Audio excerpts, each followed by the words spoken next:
No, don't worry. It's everything. We just lost the audio.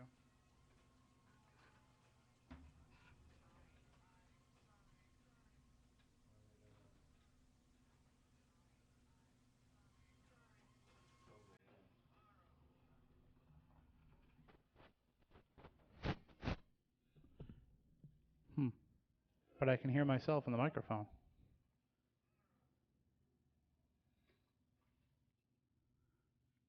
What are going to pre?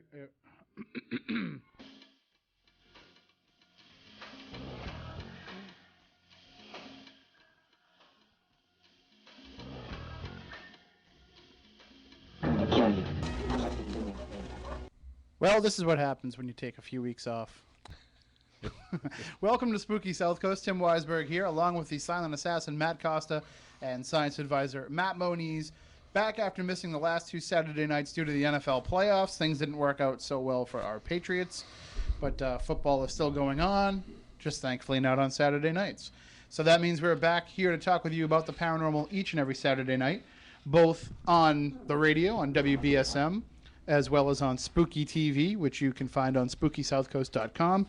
Our in-studio camera that lets you look into the crazy world that is the Spooky Studio. And also, don't forget, podcasting. Have you heard about this thing, podcasting? I heard something about it. Yeah, it's been catching on. We've been doing it for, I don't know, the last 5 years. I don't think it's going to catch on. Well, at least we can keep doing it. And so, that's right. We're coming up on our anniversary here. We went on January 28th, I think it was, 2006. So we're coming up on the anniversary. But we are pleased to announce also that we are soon going to be part of an iPhone app. Can you believe this? It's crazy. We're going to be on the iPhone/iPod Touch. And it's going to be through a ghost hunting app that some friends of ours are developing. And we'll have more information on that as that comes along. And if we have anybody out there that develops apps for BlackBerry or Droid or anything and wants to work on one for the show, hey, get in touch with me, tim@SpookySouthcoast.com. But all kinds of ways to hear the show, all kinds of ways to watch the show. There's video on demand. There's audio podcasting. There's our friends at why am I blanking on the name of that thing that we use? It's on the website. Stitcher Radio. Stitcher.com. You can get the app to put on your smartphone and get the on-demand podcasting that way as well. But all these ways of getting the show, the important part is what the show is all about. And tonight we've got a really good one for you because I've been fascinated by this book I've been reading. It is called Gray Aliens and the Harvesting of Souls, The Conspiracy to Genetically Tamper with Humanity by Nigel Kerner. And Matt Moniz is going to hold that up for Spooky TV. And the author of that book, Nigel Kerner, is joining us on the line now, all the way from England, as well as an associate of his, John Biggerstaff, PhD, who is a little bit closer to our studios here in New England. But Nigel Kerner is an author and freelance journalist. Born in Sri Lanka, his mother was from a British planting family, and his father an officer in the British Royal Navy Fleet Air Arm. This international family base provided the background for an obsessive and serious interest in international human affairs and how these interface with science, religion, and philosophy. I'm kind of off my game tonight. I apologize. He has felt driven from his young years to expose the humbug and hypocrisy in modern scientific and religious and social thinking. His formal graduate education is in biomedical science and human behavioral psychology. His fascination with the puzzling and enigmatic... What is wrong with me tonight? Enigmatic? It's 3 weeks off the air, and this is what happens. Anyway, his first book is Song of the Greys, published in 1997, and now his new book is Gray Aliens and the Harvesting of Souls. And it's just a great read. It's an amazing read.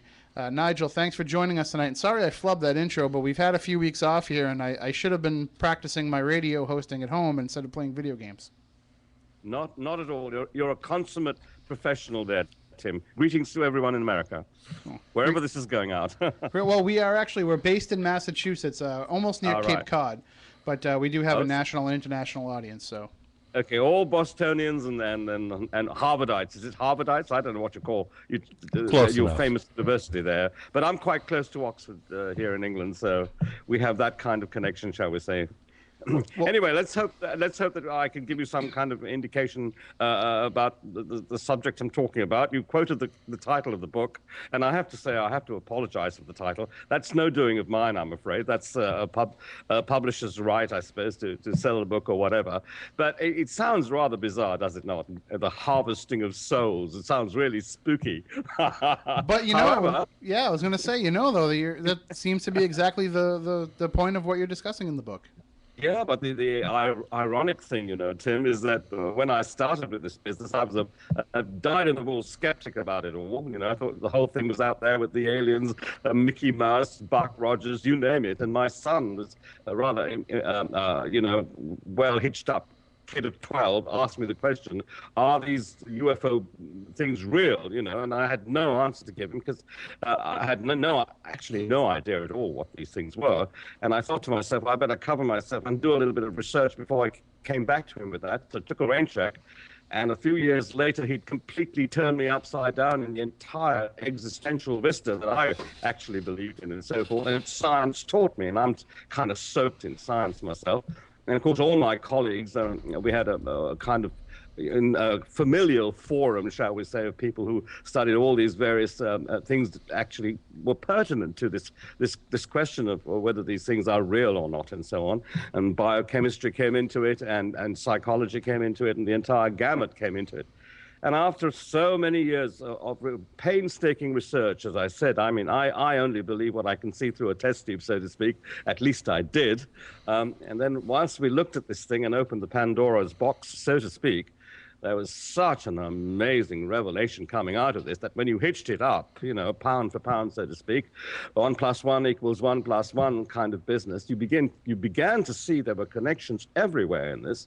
And not only was this UFO business connected up to, things that fly in the sky at 25,000 Ks an hour or whatever, turning at right angles in a smidgen, so to speak, these things actually related to most of the kind of philosophical backdrop in terms of our human condition.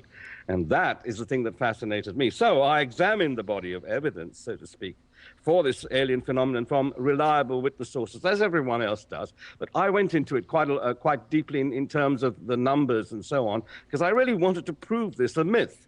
That was really my instigation. Not very good science, I know, but there was something about this that kind of, I thought, dear, oh dear, how on earth can this happen? This is not according to the rules, if you like, that we know about. And of course, to me, the big deal was this thing they call the second law of thermodynamics, where, everything rots. It all goes into randomness and chaos with time, everything, the entire drive of the universe. How is this possible that within the frame of reference of a thing like that, we can develop into these cogent beings we're supposed to be, and these things can develop these incredible technologies and so on? If indeed they are here from some alien resource, how on earth did they do this? And does it all hang together? And I tell you what, old chap, I really found out most amazing correlations, not just with the science bit, but also with a religious mechanism. Now, that really was taboo to me because I wasn't really a very religious sort anyway to start with. And, any kind of organized smack of anything, I was a bit of a rebel against and so on. And then I began to see that not only was this thing deeply and profoundly based upon some kind of admixture of philosophical methodologies that people believed in, but it was also related to the actual philosophy of science too. And when the three things came together in this kind of way, it was time to put it down and tell my story, so to speak, Well, sorry about that long spiel, Tim, but that's by way of an introduction, by the way. Nigel, I'm going to tell you that you can speak for as long as you want because everybody in the chat room on SpookySouthcoast.com is just remarking on how much they love your accent. So, and that's the first time I've been called old chap by a real Englishman. So thank you for that. Let's introduce also your colleague, John Biggerstaff, PhD. He obtained an honors degree in medical biochemistry from the University of Surrey in the UK. This was followed by a diploma in immunology from King's College of London, and in 1995 he obtained a PhD in cell biology and biochemistry from Brunel University, and then moved to the USA to take up a postdoctoral position. He is now a research associate professor in Tennessee and holds adjunct research associate professorships in genome sciences and technology, biochemistry, molecular and cell biology, microbiology, environmental biotechnology, and nutrition. His main research interests include the study of immunity and inflammation in cancer, as well as the analysis of the biocompatibility of materials used in medical devices and implants. Good evening, Dr. Biggerstaff. How are you? Good evening, Tim. Yeah, my background in all of this with Nigel goes back many, many years when we used to have sort of arguments and conversations about the very questions that he's just outlined to you. And it was of interest to me, you know, with all my training in sort of traditional science, as you may see from my resume there, I cross lots of subject boundaries, and I find that it's very useful. For instance, in immunity and cancer and the blood clotting system, etc. To mix those up is actually crossing quite a few subject boundaries. And so I became interested in this and said, okay, well, if this were the case, then what evidence could there be? What, you know, within the body, the genome, and the cell, to be able to, you know, give evidence or potential evidence at least for how this works. And this is the sort of thing I've been working on, you know, to try and assist with Nigel's thesis, really. Well, let me give you guys a little bit of a background on my colleague here to my left. Excuse me, Matt Moniz is the science advisor and co-host of the program here, and he is also a scientist by trade. Matt, why don't you give the guys a little bit of your background? All right. My background is in analytical chemistry. I did work in environmental science, product testing, and currently work in pharmaceuticals. Started in, you know, little community college, went to UMass Dartmouth, and then a little cow college up in Cambridge called Harvard, and then been working in science for the past 20-something years. So I have a cross thing, pretty much like yourself. You know, environmental stuff is the first step. Then I took it, like I said, into product testing, and now into the body itself of pharmaceuticals. So, and I've been researching alien abductions now for almost 25 years, and I have to agree. Going through all of those other processes, it helps you look at the abduction process in multiple ways. And you're right. You get to see little bits of evidence in each of the avenues you look in. It's interesting because, Nigel, as I'm reading the book and I'm reading some of the researchers that you've quoted and that you've kind of used some of the works of as a launching pad in your own research, like Dr. David Jacobs and Bud Hopkins, guys of this sort. These are all people that Matt's worked side by side with for a number of years. So I when I was reading the book, I was like, oh, I can't wait to get, you know, both of you on either end of a conversation here. Yeah, well, you've got the highest quality people there in Professor Jacobs and Bud Hopkins, his associate, in some kind of, you know, way in this, the kind of interface quite well. And I looked for people who were reliable, people that were not, shall we say, with the best intention, part of the people call it, you know, for want of a better word, the lunatic fringe, but they are these very nice people who want to believe that there's a good fairy godmother out there and so forth. And here we are, stuck in the second law of thermodynamics, everyone dying, nothing going the other way. How on earth do we actually explain the situation where we can think such magnificent thoughts, have a wonderful imagination, and actually achieve things that are so beyond the scale of just simply rotting down in nature and nurture, so to speak, as we go along. And I was quite struck by the fact that what you said there, Matt, and that is that, you know, once you start to connect the dots together, and that's the point, you've got to get in there, get the knowledge, see that it actually hangs together logically and reasonably, and then put the dots, all the dots there in front of you, and start to pick this thing up. And then you begin to see a massive, great conspiracy, probably, to my mind, the single most powerful mechanism that prevails against humankind in the world today is this UFO phenomenon and its repercussions and so forth. And the fact that this thing has been so obscured by such powerful people, such that your best men there, good men and true, astronauts and so on, have to go rather like the recent meeting at I'm just looking at my notes here in terms of your Washington press club appearance of these individuals who actually had to go out there and say, now, hang on a minute. Look, we're not lying. We know what we're talking about. This business is real. Now, just imagine, Tim, Matt, if you've got something of that kind that's real, that can come here past the speed of light, they could absolutely play havoc with the human aegis.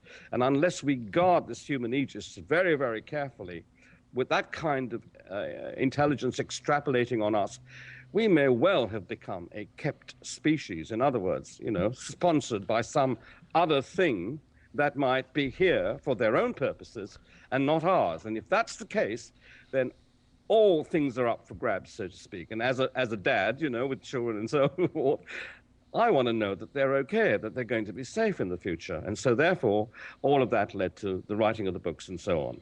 Well, it's interesting because, for so many years, people have speculated, why are they coming here? Why are these alien beings coming here and abducting human beings, running these tests? What greater purpose do they serve? And it seems like from your book, they definitely have an intent and they have a reason for coming and doing what they're doing. About that, Tim, and this is the big deal here. What is it that this strange species, inferior ostensibly to what these guys can do in actually getting here, what on earth do we have that these things don't have? When you put the evidence together, you begin to see that these things are not naturally alive in the sense we are. We have, it's a battle, you see, between nurture and nature and extrapolated, created artificial being. And that is what is happening on the Earth. If you look at today, we are going on towards a kind of an artificial type, mechanistic type human sense, if you see what I'm trying to say. We are doing transplants. And these things, I think, have done this a long time ago, and they are, in fact, an artificial kind of synthetic kind of being, robots or roboids, if you like, biologically. Synthesized being and so on. Once you get that, you have to run on a program. There's no such thing as free will, and there's no such thing as the ability to feel an emotional sense that can actually go against a drive like the second law. Say, look, stop. I want to get off this particular, carousel, so to speak. I really want to go on and do what I feel is right, if you see what I'm trying to say. And to do that, you've got to be natural. And the great clue that came to me out of the blue, so to speak, in the research was, hey, what is it that makes us so special? And that is that we come from an ancestral line going back. Every single living biological entity, not just human beings, comes from a cascade right the way down from the beginning of the universe with the Big Bang. So we go back to dad, granddad, great-granddad, so forth, all the way down back into that first point which the universe burst in, they say, from a single point and so forth. But the implication is that there had to be something before that. So I had therefore to contrive a sense or understand that principle, almost new, so to speak. How do I explain this? Is there a man with a gray flowing beard touching Adam's finger out there? Is there such a thing as an anthropomorphic God? If you see what I'm trying to say, created in our image and likeness, but a little bit more super than mum and dad, or the local lord of the manor, if you see what I'm trying to say. And when you look at it in that kind of cold light of logical sort of science, you begin to see something else. You begin to see a singularity, something wonderful where everything is together at one point. And then something happens to provide a contrast, because there is everything together. By implication, there has to be its opposite too. If there's a yin, there's a yang. There's a plus, there's a minus. That kind of thing. And there must be an implicit status there of this duality, which then, because of the potential difference between the two, gives rise to a center-based expression. And I think that's our universe, if you like. But we come in with this to the present time. And that, to me, is the soul. Quite simply, the information line that centers in each one of our individualities, you and me and everyone else out there, that comes through to the present moment in time, so to speak. And this is the great thing. Soul is not some wonderful, magical thing out there. Of course it is, because all that ancestry is particularized, if you like, and isolated in every person's individuality, like an incredible fingerprint. No two things are the same through experience and so on. So a soul is simply that individualized line, if you like. However, if you've got some kind of being that's so sophisticated, Tim, out there, that can actually run on a program in a kind of purely technological, mechanical sort of format, then it may well be possible for that kind of technology to put that format, that program, and hitch that up to whatever this line might be that's continuing through us. And if that's the case, then we become spliced, so to speak. And our individuality and our specialness is lost because it's superimposed by something else that's using that is actually created from within this universe. It's not, in fact, come in with it. So a soul is extremely special. So anything that lives naturally would have this line and is much more, in a sense, superior to what this kind of synthetic thing might be, like a robot or whatever. And these grays, with all the evidence I've tried to look at and so forth, everything spoke to me that these things are really artificial, and they're created by some mechanism out there. We can talk about that. There are different schools of thoughts on how this kind of might have happened and so on. And the whole point is that this is what we have to look at. It's nurture, nature, naturalness against artificiality. That's the big battle out there in space-time, in all the planets and so forth. And it's really come to this earth, and no one's, I believe, adequately realized the significance of this huge dichotomy here. What do we do? How do we defend ourselves? Are we going to be SIM card man one day, when a little injection given to us ostensibly when we go to a hospital, whatever, can actually control the mechanism of our life and our thinking and so on?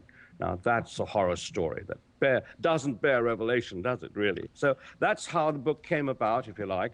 And I was answering my children and trying to leave them a legacy to look to in the hope that somehow, in some kind of way, they may still stay natural and in some kind of way focus back to the beginning of things, so to speak.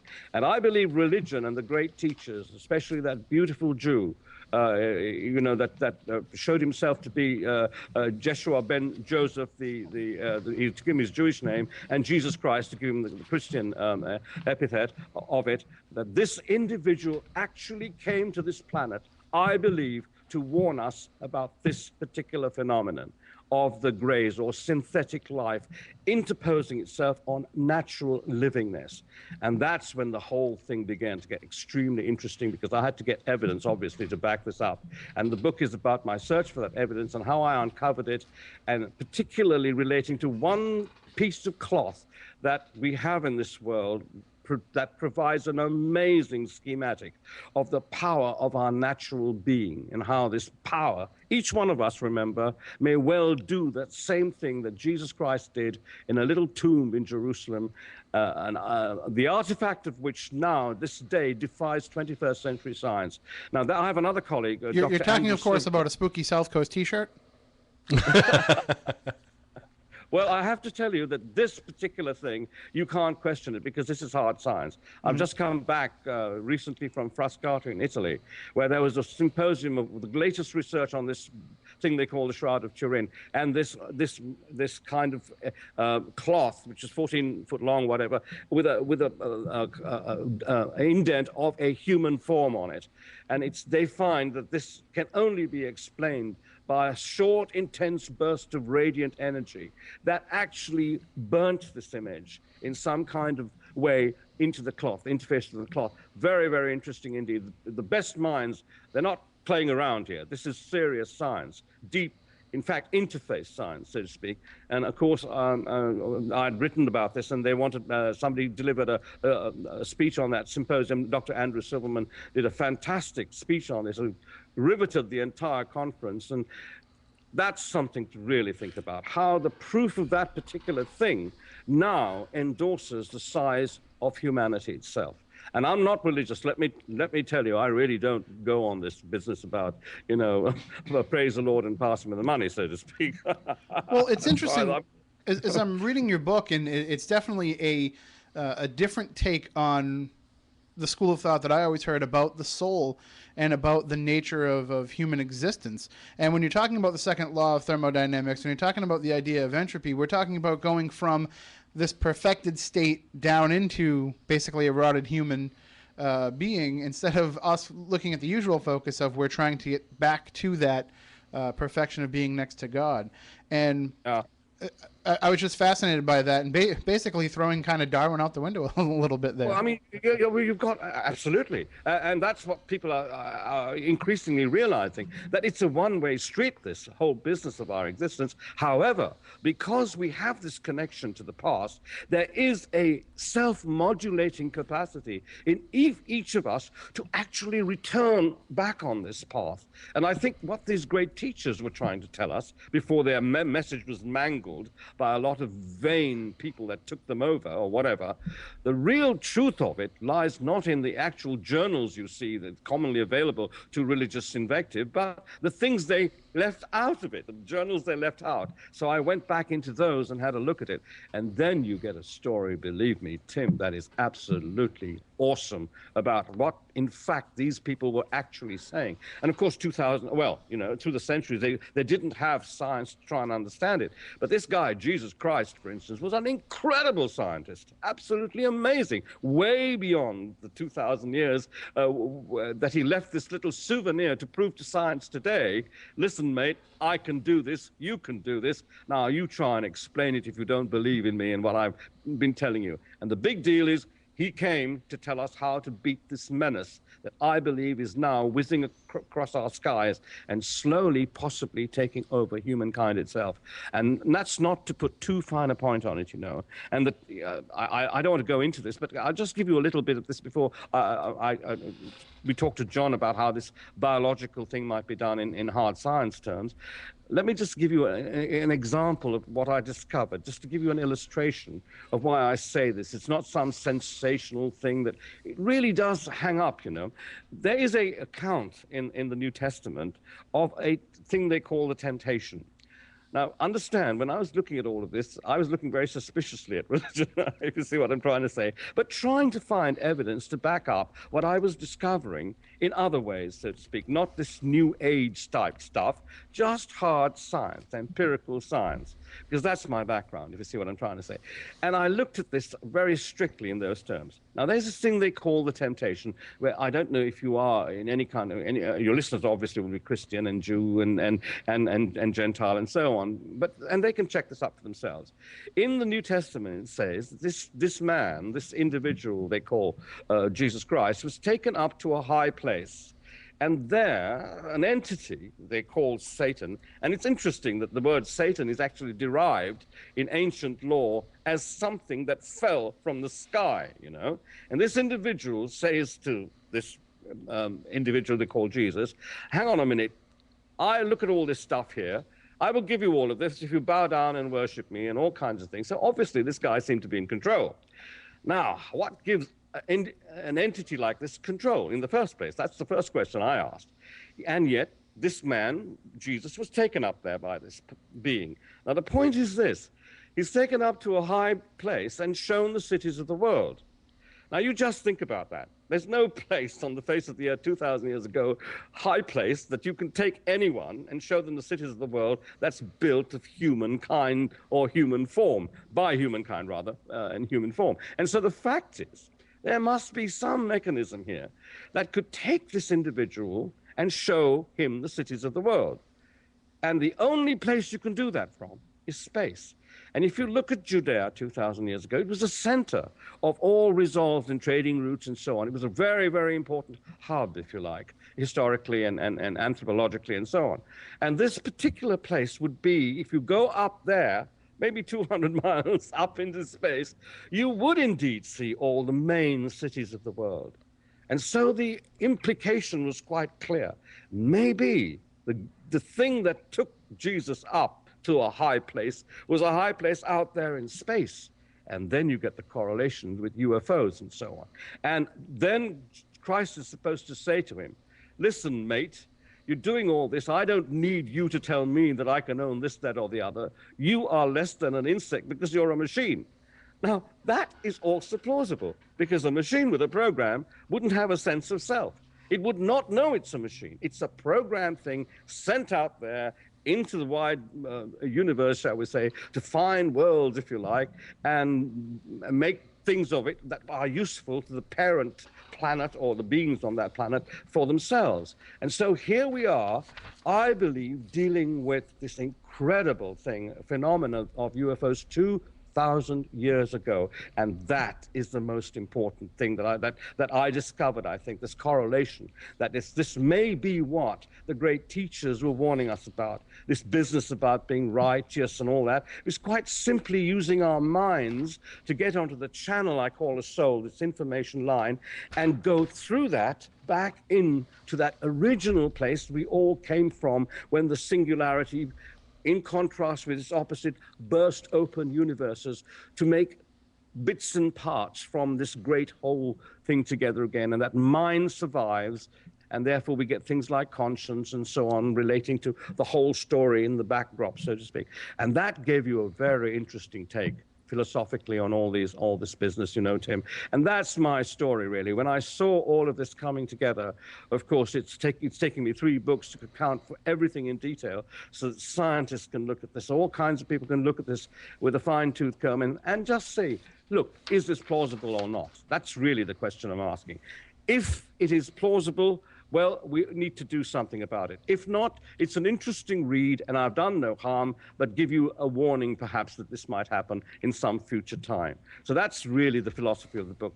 And, of course, John Biggerstaff, who was a very great mate of mine, and Dr. Andrew Silverman, who actually delivered this thing on the Shroud of Turin, which affirms on that piece of cloth the power of every human being to actually reverse the process. And I believe the resurrection, if you like, as this clock actually is evidence to show, actually is the proof that we have a power, each of us, that you be everybody, if we think together enough. The problem is we don't do it enough. Enough is the biggest word here, in fact. We go some way and then we give up, kind of thing. But this guy managed to go all the way. And if you did that, you can actually return into a glorious state that will give you life in an eternal scale and not a temporary one, which cosmologists now tell us will happen because our universe is finite. And it's breaking up, if you see what I mean, according to the second law. So here we are. Is it the eternal, huge, big scale that we want? Or are we going to go run with this, you know, entropic momentum and end up as some kind of addendum for a synthetic form of life, which is coming to us in time, perhaps. I hope it never does, but I think we're heading that way now on this earth. If that comes, we're all in big trouble, Tim, Matt. And I don't know what you make of all of that, but I hope to try and demonstrate that this is plausible through biochemical science too, when John comes and starts talking about it. Well, we are talking with Nigel Kerner, the author of Gray Aliens and the Harvesting of Souls. And you can get his book pretty much anywhere where you find books online. We're going to have it up in the Spooky Southcoast store as well soon enough. But, John, I want to ask you a question. Dr. John Biggerstaff, who's here, getting back just for a second to the idea of the soul. You know, we're talking about this and we're taking it for granted, kind of, that as Nigel said, every living entity seems to have a soul. Any entity that's living through nature has a soul. In your work in biochemistry and with the human body, have you found some scientific evidence of this soul? Well, in fact, there are some very interesting suggestions which actually go back to the 1930s and perhaps slightly before, really when Schrodinger was doing his work really on the essence of quantum physics, etc. You know, I mean, experiments were performed that you know, required the observer. If in fact they did experiments with subatomic particles, the particles would behave one way if they weren't being observed, and they behave another way if they were. And this generated this concept of this observer effect. Now, the problem is that a lot of this stayed within physics for very many years. And now that we've got to the point where we know all about genetics in biology, we're now beginning to find that our genetics is not really correlating with exactly what's happening in our biology, that there are epigenetic effects, etc. But coming back to this, you know, this quantum field that Schrodinger and others, David Bohm, etc., wrote books on things like quantum consciousness. The reason that you know, people like Bohm came up with this idea is that really, if you've got some consciousness has to be really outside of the frame it's referencing, and therefore it's in a continuum, if you like, which is really defined by the atomic spaces. In other words, the spaces between atoms as part of this whole continuum. And you can clearly see that if you take that space between the atoms, it is in fact a universe-wide continuum, much as if you had marbles in a jar and you pour water in. The water is a continuum. It's actually continuous, whereas the marbles themselves, if you like, are all discrete and they can only touch each other. And so you get a different set of properties for each. And really what Nigel is now postulating, and I think is great, is that the space between these atoms is in fact less enforced than the atomic frame itself, and effectively defines this sort of center point where there is effectively a cancelling out of all force, which is really sort of a 0 point. And in fact, this is where, you know, physics, etc., is really trying to come up with this concept now of 0 point energy, etc. So what we're really postulating here, I think, is that the quantum field that the physics has found is and has to contain consciousness to actually be an observer. If that's actually true, then obviously the first event in the universe had to be observed to be, and therefore consciousness came in with the beginning of the universe, and gradually, effectively, it started to as it associated and atoms became more complex, etc. This thing, this great concept split up into smaller subsets of it, which could subtend what they could. And eventually, you know, you get to the point where you have beings on a planet such as us, and we have a planet-wide species, you know, a species vibration, if you like, for human beings, and we each have our little bit of bandwidth that fits within that. Mm-hmm. Now, the thing is that because we are within this continuum, we have free choice to either continue with it, really to observe difference from the point of view of difference, which you can't do at a 0 point, for instance. And therefore we can choose to change our minds, if you like, which is another quotation from Jesus, etc. We can go back if we want to, or we can go on forwards. And I think what happens is that as we become more subtended to a particular planet, well, we develop the senses effectively, which tell us, you know, not to fall over and stuff like that, to avoid, you know, rocks, high places, etc. So we need touch and feel and smell and sight, etc. I think we tend to rely on that. And I think that as we degrade into a state such as this from a prior better state, I think that we then have this tendency to try and use the atoms to actually produce technologies which really are prosthetics, if you like, for properties that we actually used to have. And I think this tendency then continues until effectively we start to realize, then we start developing things like artificial intelligence, which now artificial intelligence is very, very different because it relies just on the atomic frame itself, which force doesn't have access to the center of the space between the atoms, if you like, because it's a purely atomic frame. And so we essentially start to make artificial intelligences and then try and integrate them with ourselves. And you can see all over the internet, for instance, of people who are trying to put all of these devices inside us, etc. But as Nigel said earlier, what this results in is that one abrogates one's ability to express free will, because effectively you've got artificial stuff in you which is not under your conscious control. And I think that this is really the origin of effectively, in other words, an artificial devolutionary product in itself is to create these beings. in fact, and then we'll go off and send them into space. And we, in fact, send things into space, and we put, better and better computers in them. And, you can imagine, a civilization that was much more in advance of ours can actually make things like these grays, etc., which can then come here and effectively take advantage of that devolutionary process that we were in. I just want to come in and say something here, if I may, Tim. Sure. And that is, as John has laid out this entire schematic, the whole business is about control, you see. Who controls what? And if we have complete control with our free will, so to speak, to do anything we would like, whether we do it or not, we have the potential control, shall we say.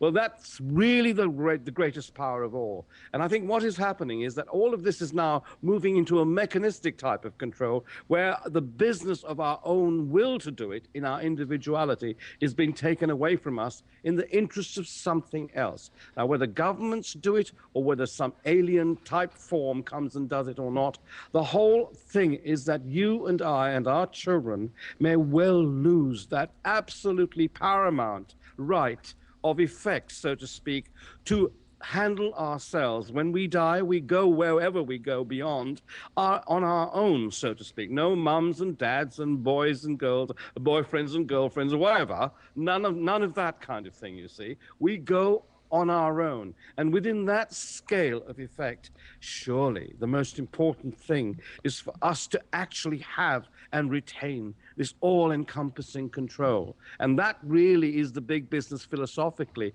about my book, you see, Tim, is to actually plead for that control and to justify why we ought to have it, so to speak, And as I said, and John laid out a very good connecting mechanism, the space between atoms, the center of which has no force whatsoever. Do you know when the astronauts went up into space with less gravity there, most of them came back and had a lovely religious take on things.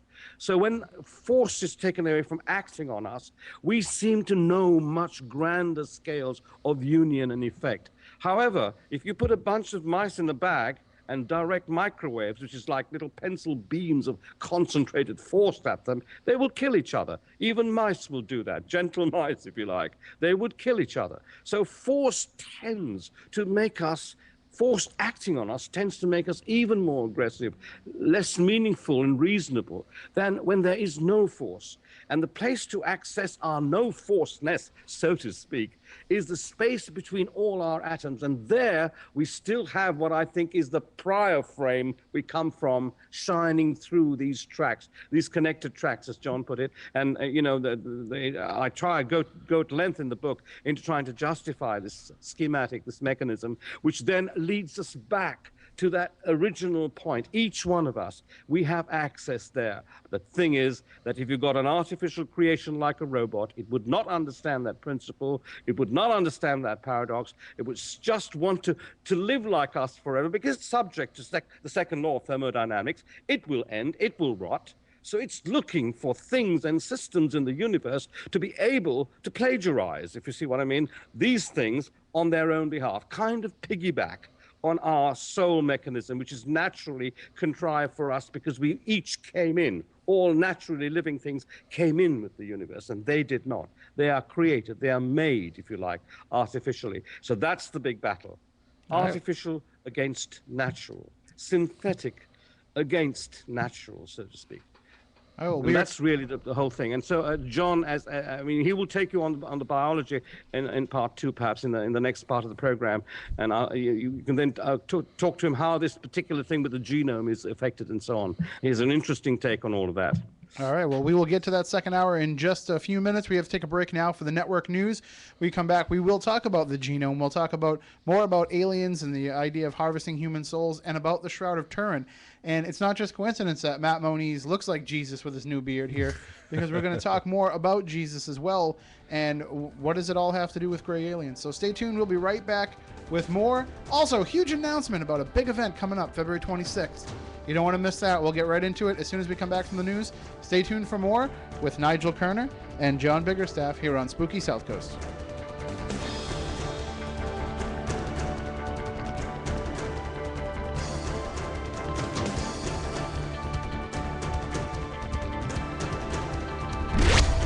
your home for news, talk, and sports.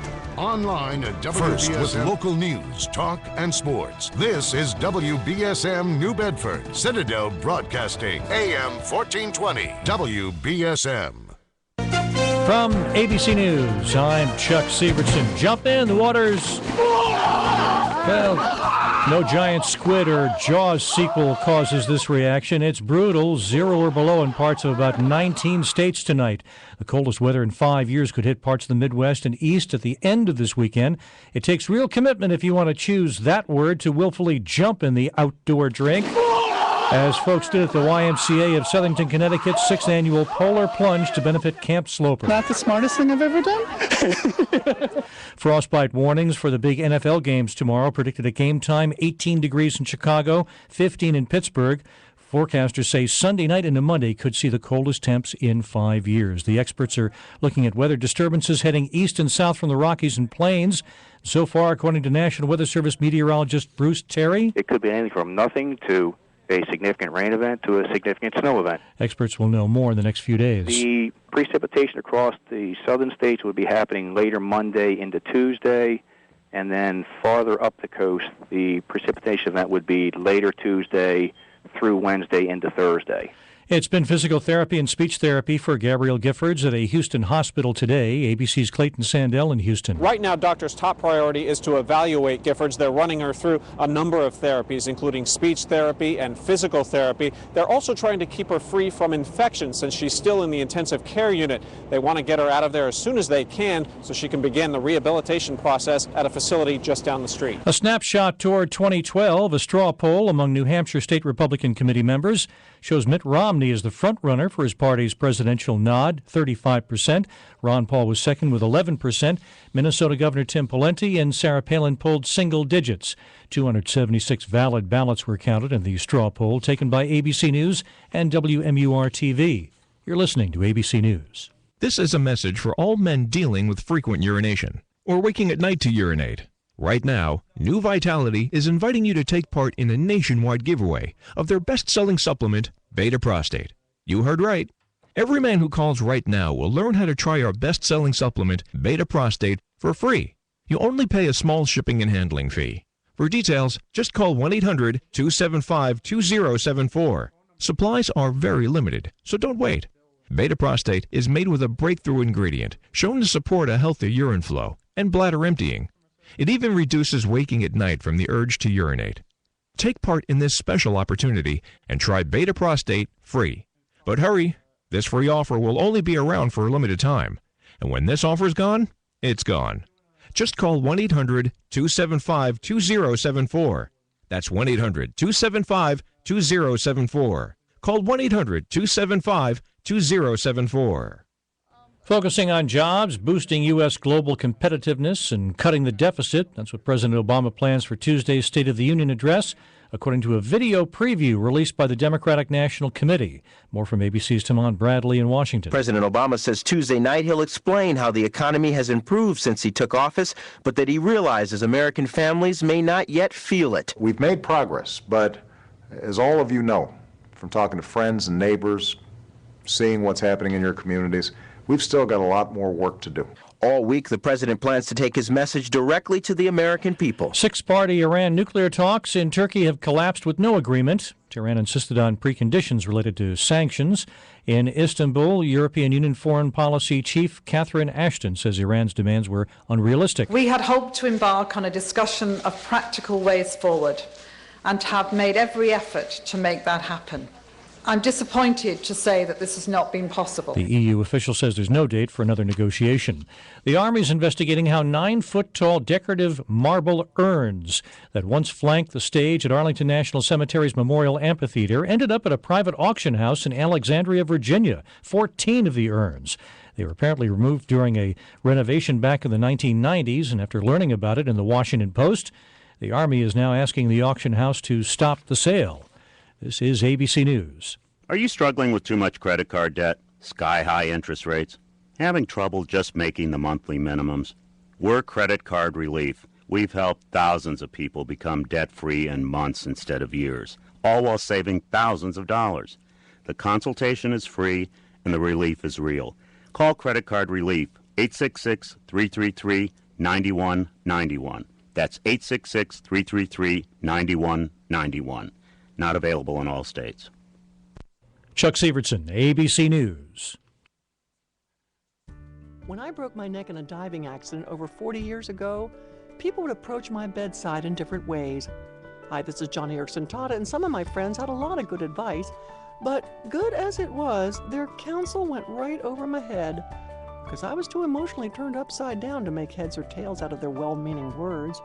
I'm sure the advice made great sense to them, and no doubt they were anxious to see a smile on my face or want to see a happier attitude from me, but I was not ready for advice.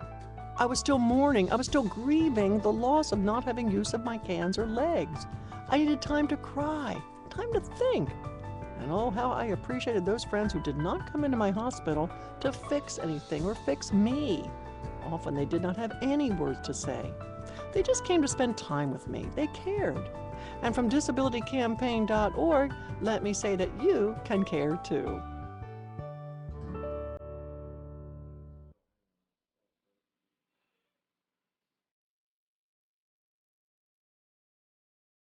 AM 1420, WBSM, where every Friday morning the Pete Braley Show buys you dinner at the Meta Place at Chowderhouse. To win, simply become a WBSM Facebook fan. It's easy. Just log on to WBSM.com and enter the keyword Facebook. Every Friday morning at 8:20, Pete and Neil read the name of a Facebook fan. When you hear yours, call back and win. Become a WBSM Facebook fan and win with the Meta Place at Chowderhouse and AM 1420 WBSM. I feel like it's all on my shoulders. How am I going to take care of my parents if they develop an eye disease like glaucoma? Glaucoma is the leading cause of blindness in African Americans and Hispanics in the United States. And what about my kids? Will they inherit it? Not to mention my risk factor. I'm really concerned and I need some answers. Call 1-800-437-2423 or go to ahaf.org for answers, including a free brochure on glaucoma.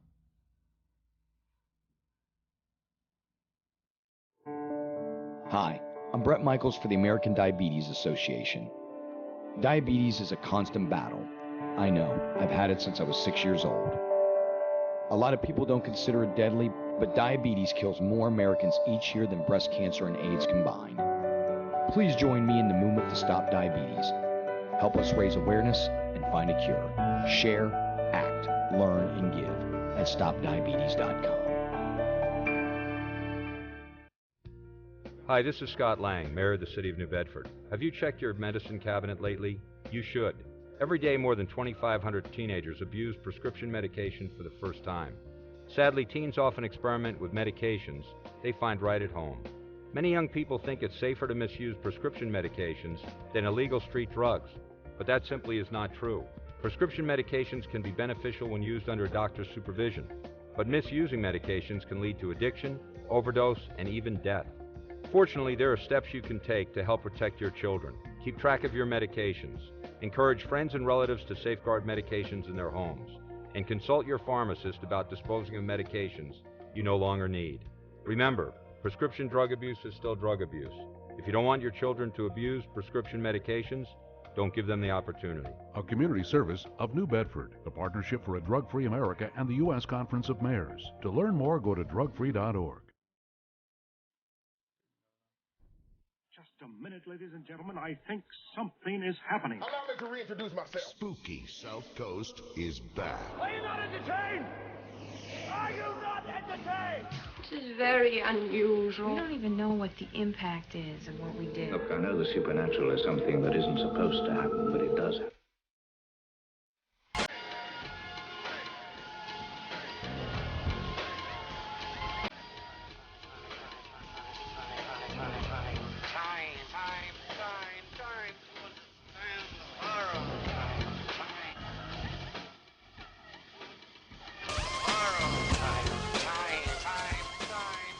All right, welcome back. Hour number 2 of Spooky South Coast. Tim Weisberg here, along with the silent assassin Matt Costa and science advisor Matt Moniz, broadcasting both on WBSM over the Spooky South Coast internet airwaves and also on Spooky TV, which you can get to through SpookySouthCoast.com. And don't forget, not only can you watch the show live on Spooky TV, but you can also go back and see previous episodes on demand. So if you missed a Spooky TV broadcast, or if you were listening to the podcast and you thought you'd like to see what our reaction was in the studio during that show, you can get it all on Spooky TV. And it's all going to be linked up soon to a new app that some friends of ours are creating for the iPhone and the iPod Touch. And we'll also try and get some people who can work on ones for BlackBerry and Android as well, because we want to be invading your lives as many ways as we can. And with that in mind, we're going to be invading your life, or maybe you can come and invade ours, on February 26th. It's the Dead of Winter event at the Lizzie Board and Bed and Breakfast. It's being presented in conjunction with Spooky South Coast and GhostVillage.com. Jeff Belanger will be on hand hosting the event along with the Spooky crew at the Lizzie Board and Bed and Breakfast in Fall River, Massachusetts. And it's going to start at 6:30. We're going to have dinner, which will be prepared by the Silent Assassin and myself. Right, Matt? Sure. I roped you into this. Yeah. And we're actually good cooks. We don't talk about it much, but our day jobs involve food. Want me char up some mammal flesh? That's up to you, because let me give you the menu here and see if this sounds good to you. We're going to have chicken marsala. Ooh. We're going to have lemon pepper roasted pork. We're going to have rice. Can we get that wild rice? I like that wild rice. Is that cheap? Going to be now crazy? Everybody listening is getting hungrier and hungrier. Is that going to be too crazy? Is that going to get everybody riled up? Might be a little too crazy. It's a little wild, that rice. But the long grain balances it out, keeps it under control.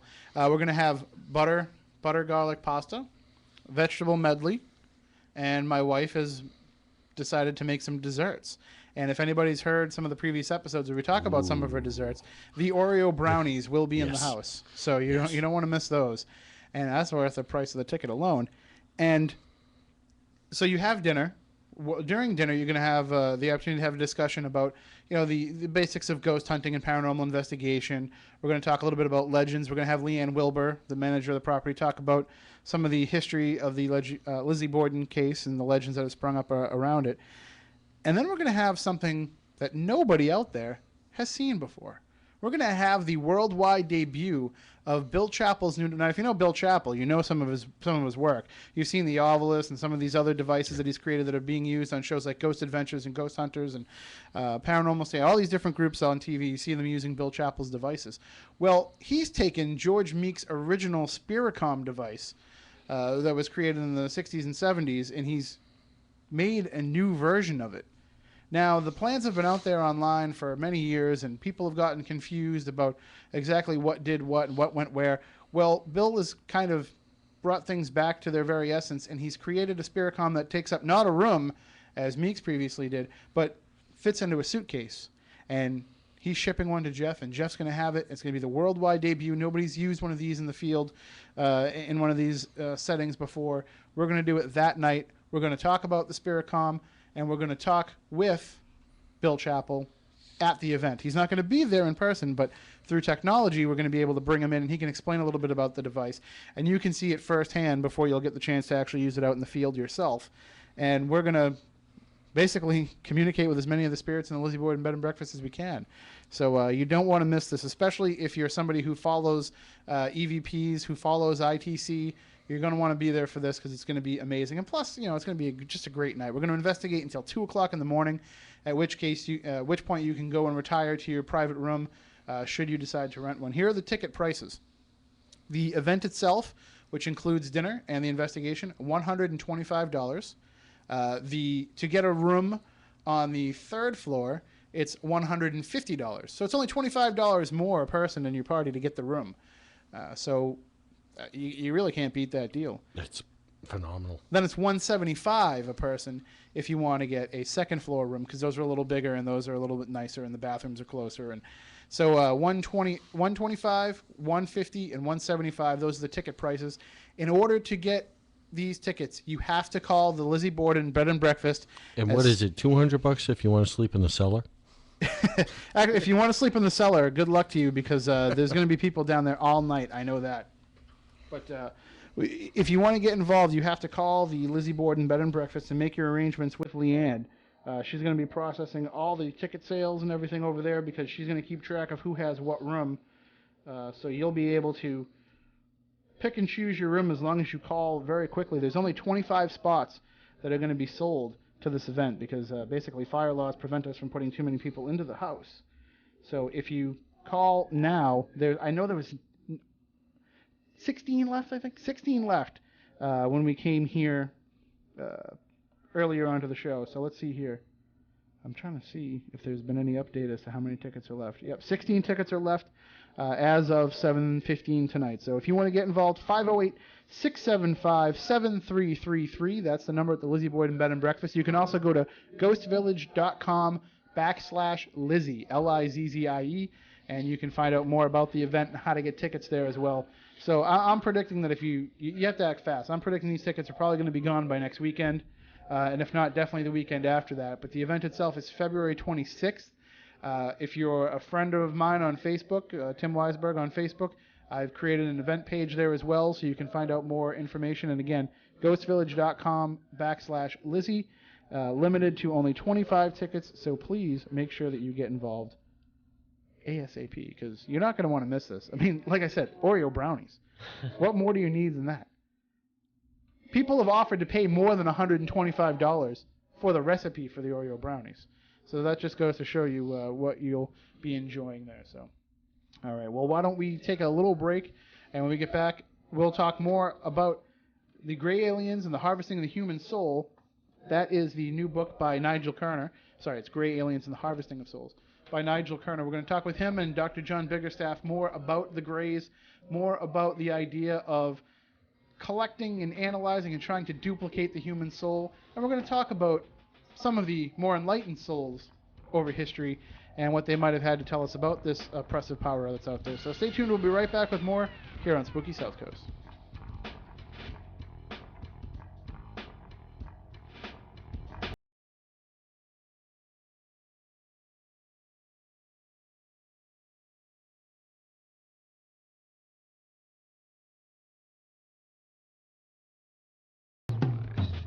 For America's wounded warriors, coming home can sometimes be a battle in itself. Making the transition back to civilian life or active duty with a traumatic injury can be the challenge of a lifetime. The USO provides every American a way to support our wounded warriors and their families through every phase of their medical treatment and rehabilitation. It's how all of us, as a community, can give something back to our heroes. It's how we can say thank you and assure them that their sacrifice is recognized and appreciated by every one of us. Join us. Visit USO.org to learn how you can make a difference in the lives of our wounded warriors and their families. The USO, until everyone comes home. AM 1420 WBSN and Bay 5 love and appreciate all the hard work our children's teachers do all year long. So every month, we select an amazing teacher as the WBSM Teacher of the Month. Nominate one today at WBSM.com. The winning teacher receives a beautiful bouquet of flowers from Treeland Nursery, a plaque from Dartmouth Gifts and Engraving, a fruit basket from Amarillo's Market, $50 gift cards from the Ruby Room, the Pasta House, How on Earth, and A&A Jewelers. And the entire class wins a pizza party from Domino's, home of the new inspired recipe. So nominate that deserving teacher today for Teacher of the Month at WBSM.com. What if your brother or your husband? What if your son came back from the service with a spinal cord injury? When they volunteer to serve, we expect our country to be there for them if they are injured. For more than 60 years, Paralyzed Veterans of America has been fighting to ensure that we receive all of the benefits that we've earned. Thank you, Paralyzed Veterans, for helping my husband. My son. For helping my brother. You too can help.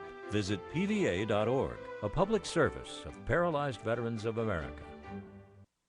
Hello there. Do you recognize my voice? That's right. I'm a professional announcer. Companies all over the world hire me to make their offers sound more compelling, irresistible. I persuade people just like you to buy shoes, cars, dial 1-800 numbers, and act now while supplies last. It's useless to resist. I'm a trained professional. My voice has power. I get paid to talk, and I can talk about anything to anybody, except when it comes to talking to my parents about aging. No matter what I try, I can't seem to talk about the aging issue. I want to ask them what they want, what their plans are, but instead I end up telling them about my latest gig. Talking to my parents about their care as they get older should be easy for a professional like me, but it's not. No matter who you are, it's not easy talking about aging. For help getting started, go to voa.org/talk. A message from Volunteers of America. Before his injury, John Bennett was a career soldier. While serving in Iraq, he was shot by a sniper. Stepped out, turned back towards the Humvee, and as soon as I did, I got hit.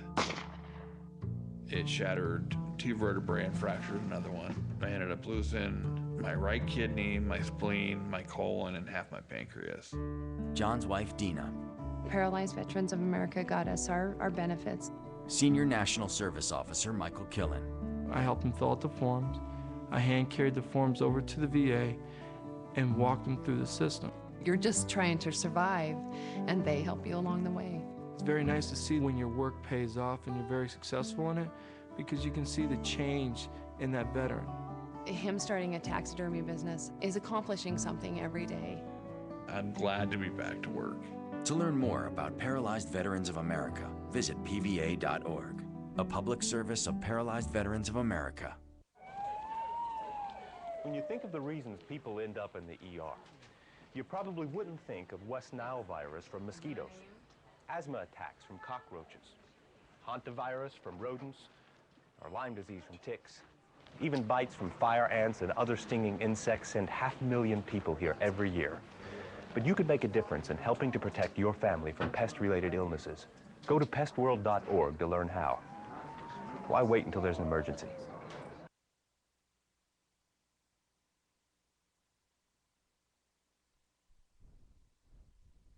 Turn on all your lights, lock the doors, and pull down the shades. Spooky Southcoast is back.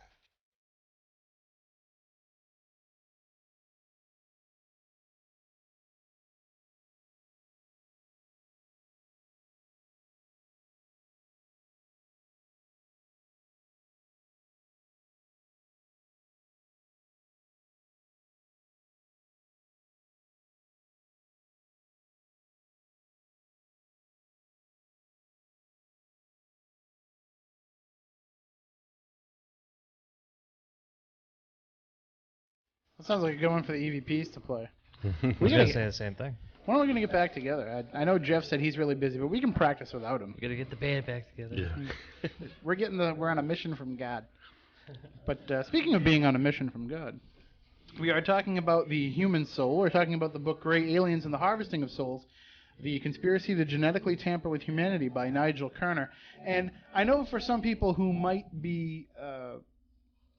who might look at this UFO stuff and this alien abduction stuff is really out there. And our audience, as open-minded as they are, I know... No pun intended. Yeah, well, it's from the beyond. But I know, as open-minded as our audience is, some of them do have trouble wrapping their minds around the idea of alien visitors from another planet. And I want to stress that Nigel's book is about so much more than that. You're getting a lot of information about the nature of the human soul, the nature of mankind, the nature of our evolution, or possibly, in the case of the second law of thermodynamics, kind of a de-evolution of the perfected state that we start in. And Nigel, what I found the most interesting as I'm reading this is, as you are presenting your case for the nature of humanity and the direction that we're going, it becomes really interesting to me that these extraterrestrial creatures would even want to buy into what it is that we're doing, because soul and all, actually the soul notwithstanding, what we're doing to ourselves while we have those souls is kind of a negative in my eyes. But I've got to say something to you. I'll tell you what, listening to the incredible way that Americans can sell anything, I'm sitting here as a Brit, wondering whether I really should have named the book Grey Aliens and the Harvesting of Oreo Brownies, if you see what I'm trying to say. If I can send them... If I can send them internationally, I'll send some your way. You made it sound so interesting and so delicious, this recipe that you were giving out there, that I almost wish I was in America. In fact, I'll ask John if he can make it over from Tennessee. He might take one of those 16 tickets that are left, perhaps, you know, and that would be a very interesting experience to come back to me, and we can discuss it in a deep set forum in which all of us consider that maybe we've got our priorities wrong here in looking at this business quite simply in that kind of depth. We really ought to look at this in a little bit more light-hearted way, and maybe then that might get through to many people that we're actually considering here the kind of existential platform on which we all actually live, if you see what I'm trying to say. So I tell you what, it's quite a lesson to us Brits on how to sell something. This is absolutely superb stuff. Well, you know, all the jokes that Americans make about British people and their teeth, it would only be much, much worse if my wife's Oreo brownies ever made it over there. Because we doesn't bear mentioning what British people eat, let me say that to you. In fact... I've been there. I've seen what you guys eat. In the light of your recipe, and I'll tell you what, it sounds so delicious. Maybe sometime when I'm passing that way, if you repeat this performance, you know, I might drop in myself and have a look at all this. Absolutely. Anyway, let me just simply say this. You know, I really don't want to get too deep about this, Tim, because I think your extrapolation on this was excellent in a sense. It really is something that we looked at from the point of view of you know, an interesting intellectual exercise and whatever. See if we can construct something meaningful out of all this business.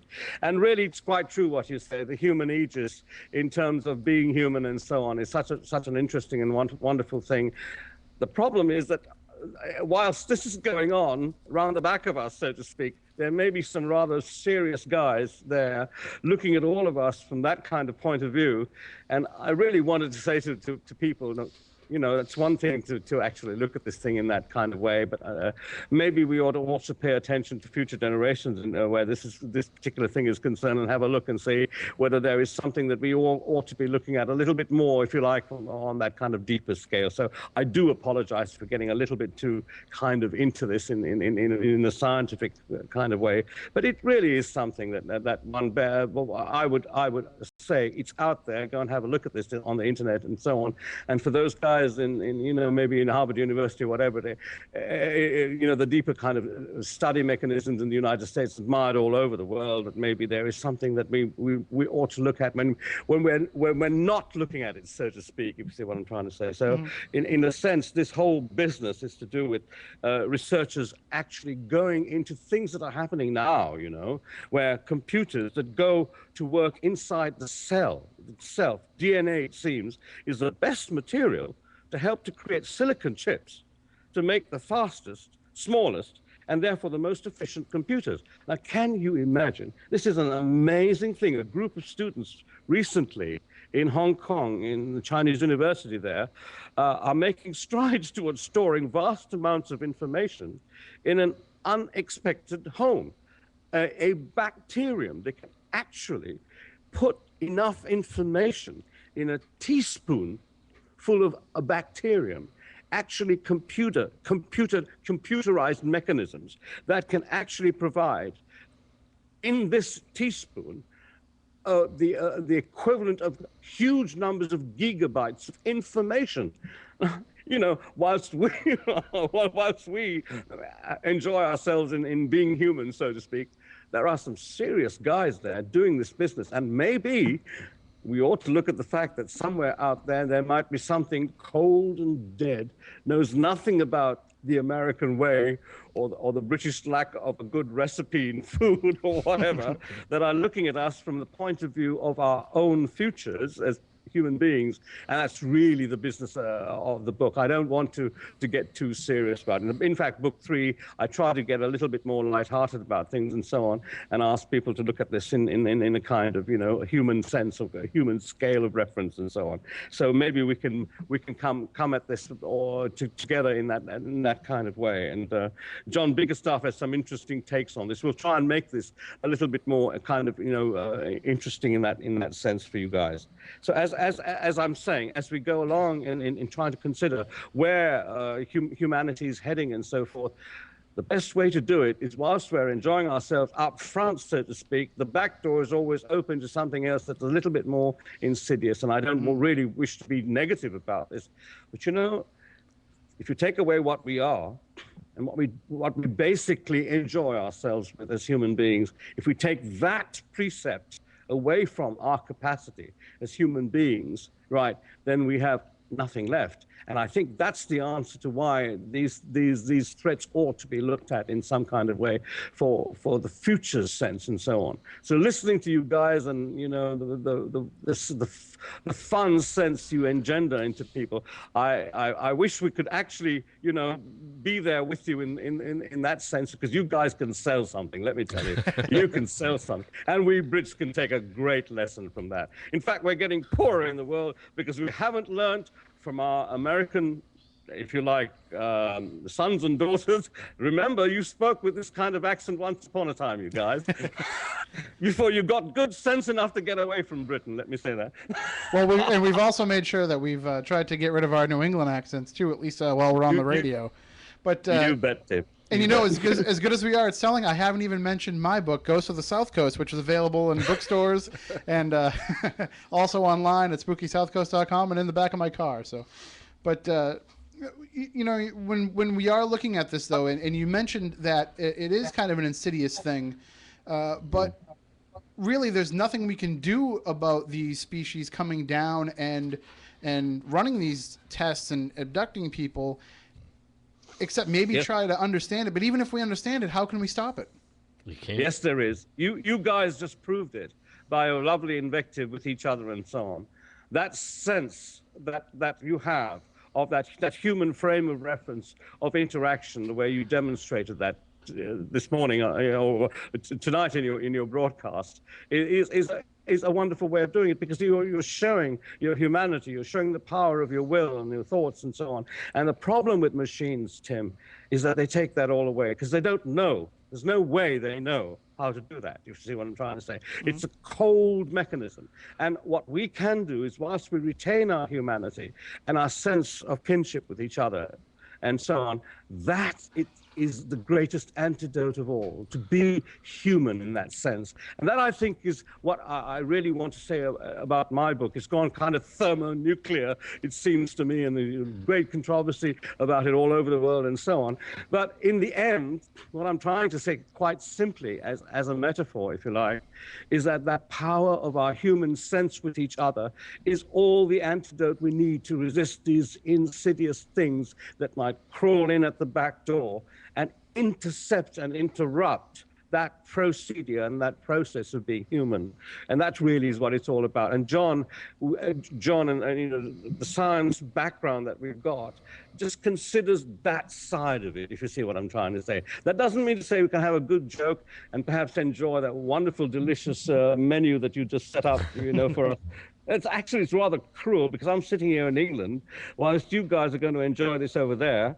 And John's the only one within access to that. So, you know, maybe he'll get one of those 16 tickets that I left. You had a question, Matt? No, I just wanted to mention something to Nigel. In years of doing the research with abductees, now my specialty is you would call them couples abductees, or people that are taken more than one at a time, or two people taken independently and brought together, you know, made to interact. But when I got a chance to talk to one, he said to these beings, as a defense mechanism, I don't believe in you. You're not real. You know, trying to distance himself from the situation. And in a cold, calculated voice, the response back to him was, it doesn't matter if you believe we exist. What matters is we believe you exist. In other words, these things were more concerned about this individual and what they were going to do to him, rather than what he thought about them. Right, indeed. And that, you make a very profound point there, if I may say so. But the point is this: they don't realize that in all existential terms, that their existence is meaningless because they're machines. And that's the big point that we've got over them. See, if you are an abductee, please don't despair. All research, and I've done this over 30-odd years, all research leads to one conclusion, and in my mind, so to speak, and looking at it 6 ways to Sunday, so to speak, if you are an abductee, don't despair. I believe abductees are amongst those whom the Greys are having a problem introducing their program into. They have certain successfully intercepted biological lines, and those lines cannot be got at by these creatures. These lines are intercepted not by the Greys or some artificial intelligence, profound though it might be in technological terms, but these lines are intercepted by something left in the past, by great beings biologically, and these ingredients may be in the genetic code of abductees. And if these things want to take, shall we say, our human species over, it's the abductees they're having the problem with, and that's why they take them and have a look at them and examine them and see why whatever they're doing to us is not working with the abductees. The ones they can do that with, they don't bother about. Obviously, that's an obvious, rational conclusion. But they will only take the ones that they have a problem with. So abductees are very, very special people. Black sheep of the human species. Even though these things might believe that they've got, the mean, that they are all that matters and so forth, that it doesn't matter about us. The real thing that I think there's this example I quoted about going up in space in the biblical context thing with Jesus and so forth, was that he was trying to say to them, hang on a minute, you guys, you are less than insects because you're machines. You might think all the things you like within your own frame of your program, but in fact, you have no connection anywhere except in your own cells, in your own mechanistic outlay, if you like. So interception is thus not the same as abduction. To resist interception, this is the big deal.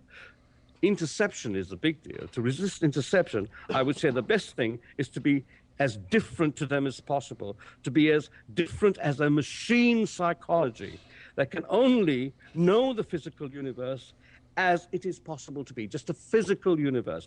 They don't have any sense of imagination, grandness, all the wonders that we are capable of within a natural mind, so to speak. So make your priorities based on values that treasure, I think, that which is not purely physical and atomic. The moment you do that, you get outside their grasp. They do not understand that. There are examples where these things take individuals who work on their genetics, work on their sexual reproductive system and so forth, produce hybrid children, and then give these hybrid children to the women that have nurtured them or whatever it is, or born them, and watch how human beings relate even to a hybridized kind of entity with a sense of caring and love, the mothers, I mean. And they just don't understand emotion. They don't understand feeling because the machine can't feel. It's rather like your vacuum cleaner, if you see what I'm trying to say in the end. But the danger is that a program is relentless. It doesn't know meaning in that kind of, it can't extrapolate meaning and feeling and so on. And that's the great thing that we have. And I don't wish to get too spooky, if you like, about these kinds of things. If you really want to get spooky, if you really want to get spooky, by the way, do your program in the Tower of London. You got some real spooks there, let me tell you. Yeah, that's something we could definitely work on in the future. You mentioned that the secret to avoiding these Greys and their agenda is to be as different as possible. I think that explains why Matt Moniz has never been abducted himself, because you can't get much more different than him. But as far as you know, John, I want to ask you a question. Or as far as I know, Dr. John Biggerstaff is with us as well. Yeah. And I want to ask you a question. We mentioned coming out of the first hour the idea of the human genome, and Nigel just touched upon it a little bit there. But are we seeing evidence as we've mapped out the human genome that there is some type of influence from these alien cultures? Because we hear about the role that they played in ancient civilizations in developing our technologies, but did they play a role in developing us as human beings as well? I think actually it sort of goes part and parcel, one with the other. As I was mentioning earlier about, we have this tendency really towards going towards technology. which, that has the incidental effect of actually making us more like them, which makes us more susceptible to them. If they've come from somewhere else or whatever, what they want to do is to actually manipulate our genetics in such a way that, they can fit in a sort of hybrid way, so that they can effectively take advantage of this ability to be outside of the second law of thermodynamics, which is actually making, because they're physical, they're all decaying. But, over a period of time, what Nigel says in his book, which I agree, these things are reported in our present cycle of civilization, if you like, as far as we know it back. We can actually trace our background as human beings really back, at least a couple of 100,000 years to a choke point, if you like. And through this thing called mitochondrial DNA, we can actually see that there were actually very few humans on the planet at the time, and that we can be extrapolated to almost have derived from one. Now, all of this happened in Africa a couple of 100,000 years ago, and as we devolve, basically, then we get to the point where we become more susceptible to these machine-like interceptions. Now, Nigel mentioned a little earlier, about the Japanese group that could put codes, and they're trying to effectively make DNA computers, etc. So information can be stored in the DNA of bacteria. Now, the thing is, more recently, last year, people have been successful in effectively making artificial bacteria with the full code, etc. Now, the point is that, this is a perfect mechanism. We use bacteria in molecular biology now to actually insert gene sequences into our genes. Now, DNA itself, our human DNA, if we're going to go according to the idea of a devolving species, we're only using about 4% or so of the DNA that we have, and the rest of it is considered to be junk. Although it's not entirely functionless. People are now ascribing some functions to parts of it, but nevertheless, the majority of our DNA is actually redundant. And this, in fact, may reflect, we effectively only use a small part of our large brains as well, which actually is contradictory to an evolutionary theory, but much better suited to the concept of a devolutionary idea, in which case, as we lose function, we gradually switch off more and more of these functions, and then we need technology to get back in there. Now, the idea of using a bacterial type mechanism, if one reads a general cell biology book, as any student begins to do, we find out the parts of a cell. And one part I really want to concentrate on just a little is the little part called the mitochondrion. Now, I've just mentioned mitochondrial DNA as a sort of tracing backgrounds. Mitochondria have their own DNA, and it is thought in the cell biology books, for instance, that this came about by a symbiotic relationship between a bacterium and a eukaryotic cell. The thing is that if in fact we've got a devolutionary process, which actually seems to make a great deal more sense, then it rather implies that these mitochondria were used, as we use them in our molecular biology labs, as vectors to insert information into our genomes. And over a period of time, the bacterium itself has lost most of its genome, and in fact, what's happened is that as the mitochondrial DNA, which is a circle, actually is broken, it can be broken into little bits, and those bits, we know, can actually migrate to the nucleus and actually integrate into our DNA. And so, by the manipulation of either enzymes or by using ultraviolet light, as a lot of people often observe, we can actually affect the mitochondrial DNA and use it as a vector to get into the main nucleus. Now, our nuclear DNA seems to have some association, although not a direct mechanism, on what our psychology actually says, because, we have the genes really control, to some extent, neurotransmitter expression, etc., in our nervous system and brain. And these neurotransmitters can up or down regulate an awful lot of different functions, and can effectively sort of lend a susceptibility to a trend, you know, towards alcoholism or to disease, in fact, to some diseases as well. And so if you then start to insert sequences, and I think this may have occurred, you know, via the mitochondria, and then they've actually come back, and what they did, you know, to these hominids is probably put them all in different places, like I would, for instance, in different petri dishes, and treat them in slightly different ways and see what's the best genetic mix you can actually find. And this is why we have our, you know, subspecies of, well, not subspecies, but subtypes of sort of Homo sapiens all over the planet, that it wasn't so much a migration, because, you know, what person is going to leave a really nice place to live to walk across a desert to get to Australia or wherever? It really doesn't make a huge amount of sense, this migration out of Africa. It makes a lot more sense if you actually say that these people were effectively planted in different places. And so the mitochondrion is a mechanism. There are other bits of genetics which are relevant to this. One of them is the concept of trinucleotide repeats. I don't want to get too heavy into it because I don't know if your listeners, you know, are really familiar with all of this stuff, but for anybody who's interested, this was discovered these were discovered in the 90s, and they're effectively like little sequences of 3 base pairs or bases, which are inserted into the DNA at different parts, and they have the property of expanding themselves over time. And as they come in, they can actually start to cause diseases such as cancer and neurological diseases. I think Nigel wants to say something about this now. Yeah, I was just trying to say that, you know, in the end, the DNA dictates the human being. It makes proteins and presents us as we are. And, you know, people who are unfamiliar with the science of it might find that a little bit daunting.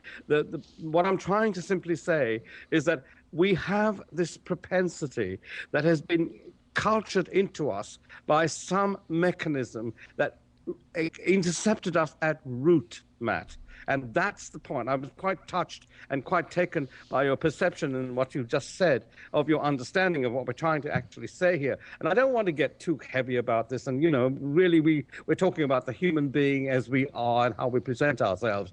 But the real the point I think John is trying to make is that whilst we can account for this with real central science and the way it's rather dry way that scientists think, it really has a relevance, Matt. It really has a relevance to all us human beings, that whilst we are entertaining ourselves on the surface, so to speak, something might be crawling in unnoticed, so to speak, into the very nature that we pride ourselves on, you know, as human beings. And that then provides us perhaps with no way out if the takeover through what they do is complete.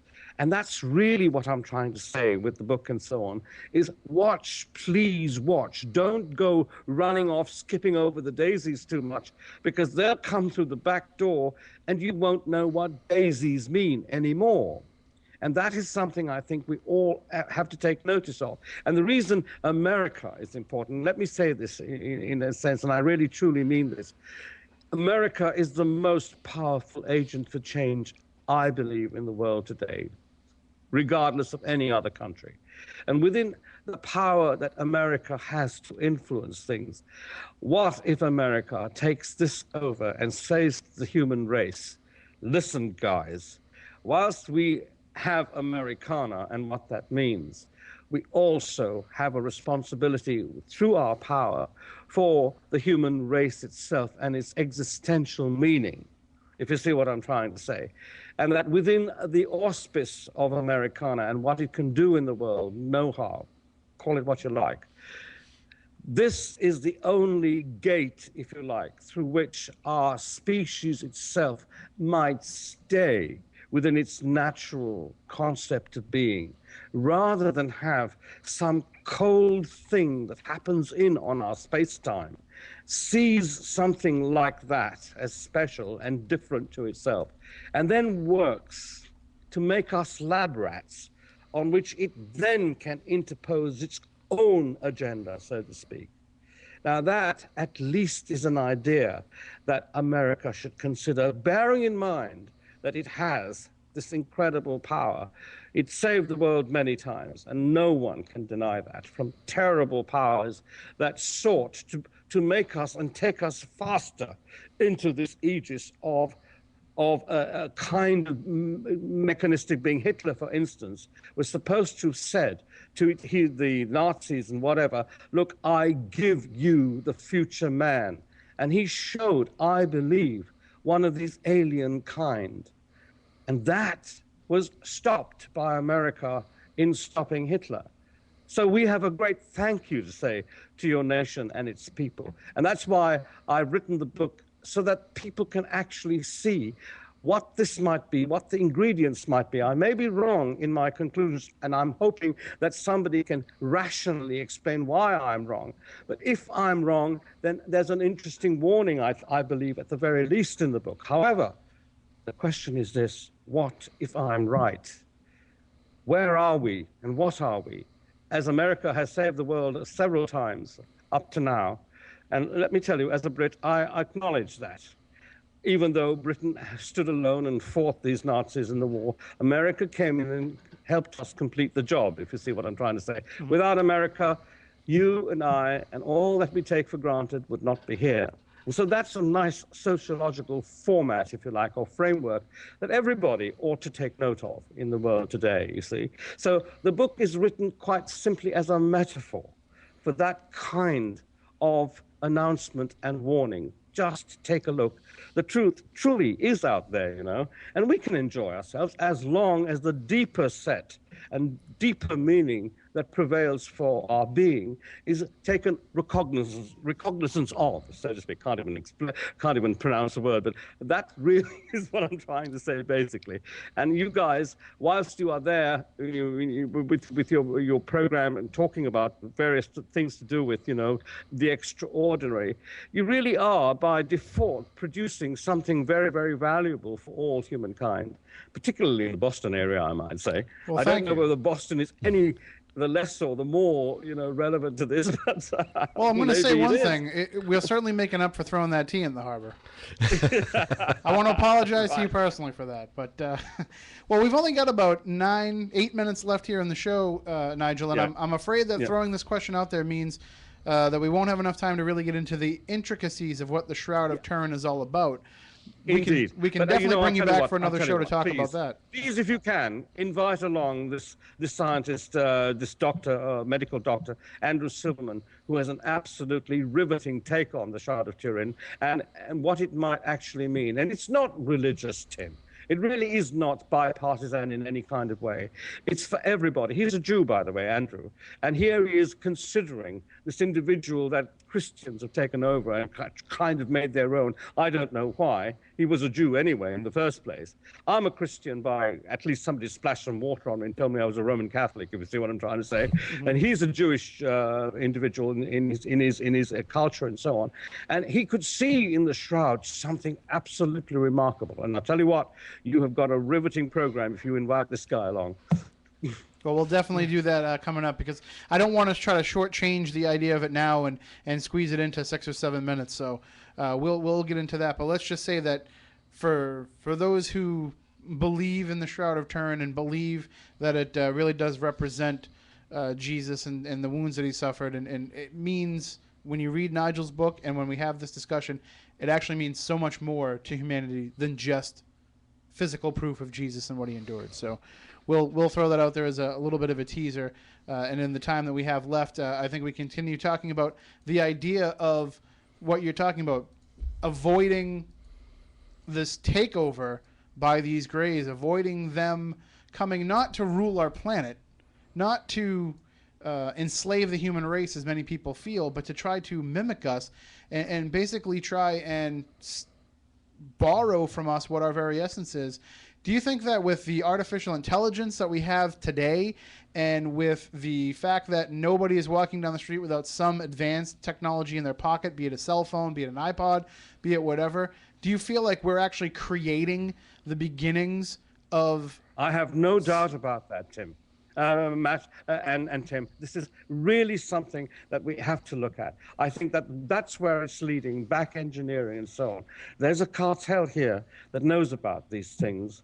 And that cartel, in order to produce, you know, the profit escape that comes from all of this, you know, will probably use this. But in the end, the buck stops with our final humanity. And Bud Hopkins and Professor Jacobs have been the most wondrous lights, you know, lighting our way in this. And people don't really appreciate how powerful these human beings are in their contribution to what we are as a species. Yes, I do believe, to answer your question, that this is going on covertly.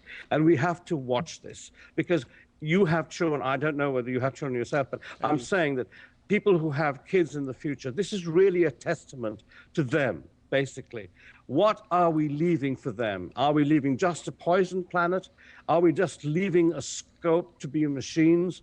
As mums and dads, we have to think about that. And I don't really want to sound some pious preacher when I say this kind of thing, but as a dad, I really do wonder about that when I look at my children's eyes, so to speak, and wonder where is their future, really? If such a thing exists in our world, even as an idea, if you see what I mean, even if there is no actual reality to it, we surely have to fight to make sure that they have the fullest possible scope to be this human wonder that we really are, and appreciate our power as human beings to be something that can actually return to our origins, a wondrous, if you like, paradigm in which there is an eternal scope for existence.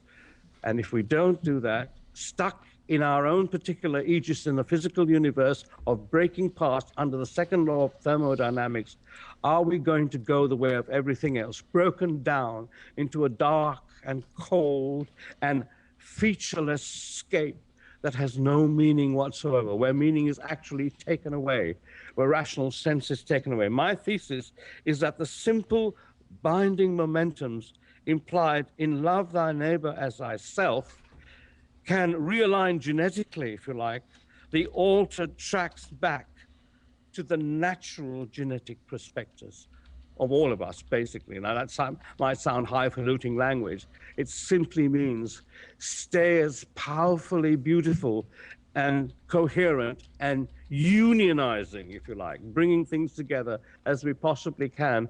And we might, you never know, do that trick that this Jeshua ben Joseph, or Jesus Christ, did when he transfigured and finally proved on this piece of cloth 2,000 years ago with his incredible resurrection. If he said to us, "Don't ye know ye are gods?" He was reminding us what we had lost, I believe. And I think that's a beautiful thought, really, basically. And coming from him, after all, when he went into Jerusalem, he knew that he was going to die. And a crook and a liar would have run the other way. But he went in.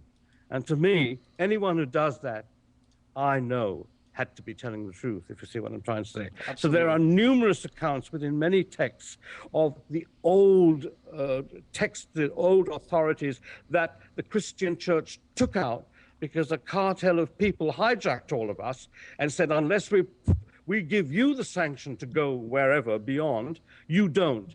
Well, nothing could be further from the truth, whether they run in Pope mobiles and Cardinal Cadillacs or whatever, shall we say. They don't know what they are talking about. Each one of us has that individual authority to make ourselves into the things that this man said we could be, gods or no gods, if you see what I'm trying to say. Absolutely. So that really is in a sense, what I'm trying to say, and what Andrew would try to say to you if you get him on this program, and just listen to this man talking about the Shroud of Turin and its verification, and of course what John is saying in terms of his expertise, in terms of the biological principles that actually hitch up to what we're trying to say. We're not trying to claim that we know the truth, but we're saying, listen, the science works in this kind of way. We can extrapolate it and prove it to be so. And quantum theory, you know, Schrodinger and these great minds said, listen, if there is no observer, there is no reality. That is really what it's all about. They actually say that. And quantum theory is regarded as the most accurate, verifiable paradigm we have at the moment. I hate to cut you off there, Nigel, but we're just about out of time.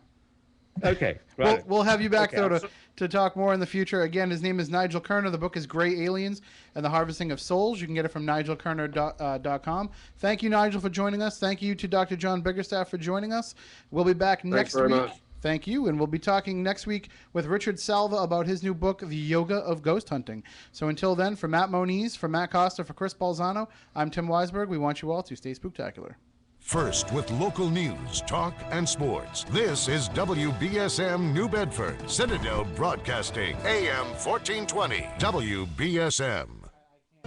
From ABC News, I'm Hillary Barsky. A cold air mass known as a Canadian clipper is blasting its way into the U.S. It's like the Arctic. It's like living in the North Pole. Nearly 20 states are in a deep freeze. ABC's Lindsay Davis reports from Boston. Well, it's clearly evident that the Arctic air has arrived in the Northeast, ushering in the lowest temperatures so far this winter. This weekend, the wind chill is expected to drop below zero during the night and throughout many of the days if you're in the Midwest and especially in the Northeast. The forecast for the AFC-NFC Championship games in Pittsburgh and Chicago on Sunday is cold and colder. In Chicago, where the Bears take on the Green Bay Packers at Soldier Field, the temperature is expected to be in the upper teens by kickoff. The thermometer might reach the teens as the Steelers and the New York Jets play in Pittsburgh. It was 2 weeks since the Tucson tragedy on Saturday, and Congresswoman Gabrielle Giffords continues to make progress in her recovery. ABC's Clayton Sandell reports from Houston. She may be in intensive care, but she was very busy today. Her doctors said that she had physical therapy, speech therapy, and that she will get occupational therapy as well. Giffords is still having some trouble moving on the right side of her body, say doctors, and they still don't know whether she can speak or understand language. Right now, they're simply trying to figure out what she can and cannot do. The straw poll of New Hampshire Republicans shows Mitt Romney as the clear winner, taking 35% of the vote of the ABC News and WMUR poll. ABC's Amy Walters reports. It's also, interestingly enough, the same percentage of the vote that Mitt Romney took in the Republican primary in 2008. Actually, it's about a couple points higher than what he took in 2008, which is very interesting. I think that he seems to be sitting in the same place we left him back in the winter of 2008. You're listening to ABC News. Does your roof need replacing? Your house need cleaning? Or maybe you're ready to update your kitchen? Big or small, whatever your home improvement need, now it's easy to find the right home pro for your project. Log on to home.servicemagic.com. ServiceMagic is a free online resource with instant access to pre-screened remodelers, maids, handymen, roofers, and many other home contractors. Just go to home.servicemagic.com. ServiceMagic has a network of licensed and insured contractors in hundreds of home improvement categories. If you need a painter, electrician, plumber, or any other home service, visit home.servicemagic.com. It's easy and it's free, and it's the source to find neighbor-recommended contractors in your area. Now you can hire a pre-screened home pro with confidence. Go to home.servicemagic.com. It's quick, it's free, and there's no obligation. Go to home.servicemagic.com. That's home.servicemagic.com. Vice President Joe Biden delivered a eulogy for the late Sergeant Shriver at the service at Our Lady of Mercy Parish in Potomac, Maryland on Saturday. The former Peace Corps pioneer and vice presidential candidate died this past week at the age of 95. Mr. Biden talked about Shriver's commendable qualities. That heart and soul were matched by my observation of piercing intellect, undaunting courage, just an unbounded energy. It's referenced by anyone who knew him even slightly could feel it, and a relentless work ethic. It's the only time I thought he might be Protestant. Former California First Lady Maria Shriver had this to say about her father. For me, as his only daughter, perhaps his greatest achievement was showing us in our family how to show up in other people's lives and how to love unconditionally. First Lady Michelle Obama, former President Bill Clinton, Oprah Winfrey, U2 frontman Bono, along with the entire Kennedy clan, were among the hundreds of mourners at the funeral mass. Zsa Zsa Gabor's publicist says the actress is going home from the hospital. This is after a week that the doctors amputated most of her right leg. Doctors are pleased with the 93-year-old's recovery, so she's back to her Bel Air mansion Saturday evening. She had been expected to remain in the hospital at least for 2 weeks. This is ABC News. Are you struggling with too much credit card debt? Sky-high interest rates? Having trouble just making the monthly minimums? We're Credit Card Relief. We've helped thousands of people become debt-free in months instead of years, all while saving thousands of dollars. The consultation is free and the relief is real. Call Credit Card Relief, 866-333-9191. That's 866-333-9191. Not available in all states. I'm Hillary Barsky, ABC News. Hi, I'm Emmitt Smith. Sports has given me a lot to smile about over the years. But as an athlete and the father of young athletes, I know how important it is to protect yourself from injury. That's why I've teamed up with the American Association of Orthodontists to encourage athletes of all ages to play it safe when it comes to sports. I've seen firsthand how quickly an accident can happen when out on the field, the court, or even the dance floor. And because orthodontists are specialists in helping kids and young adults obtain a healthy, beautiful smile, the last thing they want to see is a patient get injured because they weren't properly equipped. No matter the sport, wearing protective gear like mouth guards, face masks, and helmets can reduce the risk of injury and keep you in the game. Athletic competition brings some of the greatest joys in life, but there's nothing more rewarding than a lifetime of healthy, beautiful smiles. For more information on how you can play it safe, visit braces.org.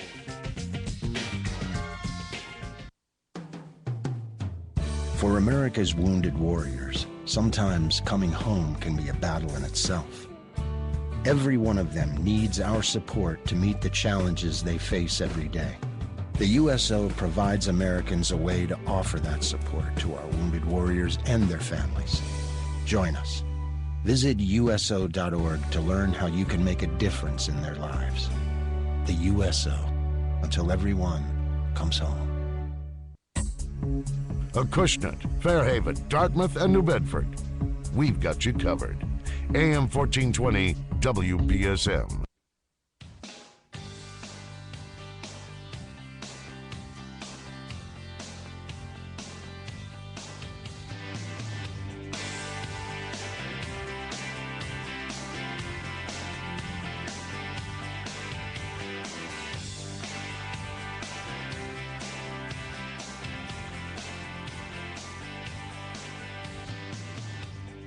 Hey now, it is the Phil Valentine Show, back in action. I can do my own announcing for the show, too. No, hold down on cost. It's the Phil Valentine Show.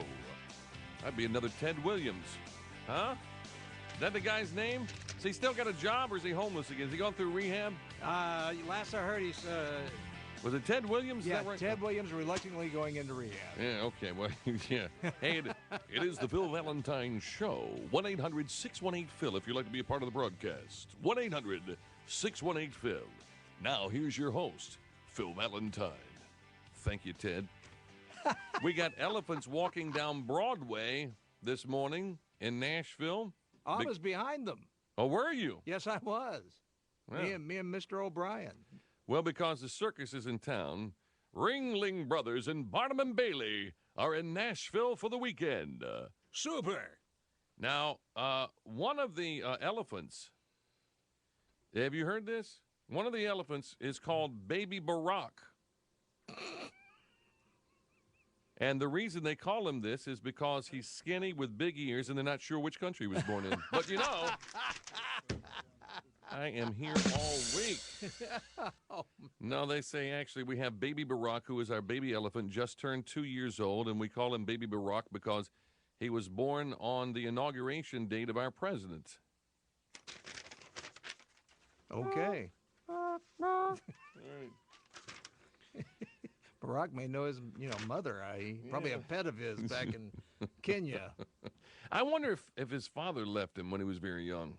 You know? Oh, I'm sure he did. Okay. And there's still no birth certificate, huh? No birth certificate, not yet. Just looking around. Now, wait. So did we go from one governor to another? Yeah, we got a new governor. And the new governor says it's not here, while the old governor said, oh, yeah, it's here. Well, see, that's the interesting part we were talking about yesterday. We got the old governor was a lady, Linda Lingle, I believe was her name. And Republican. And a Republican. And she had said, well, we've seen the documentation. There's nothing here.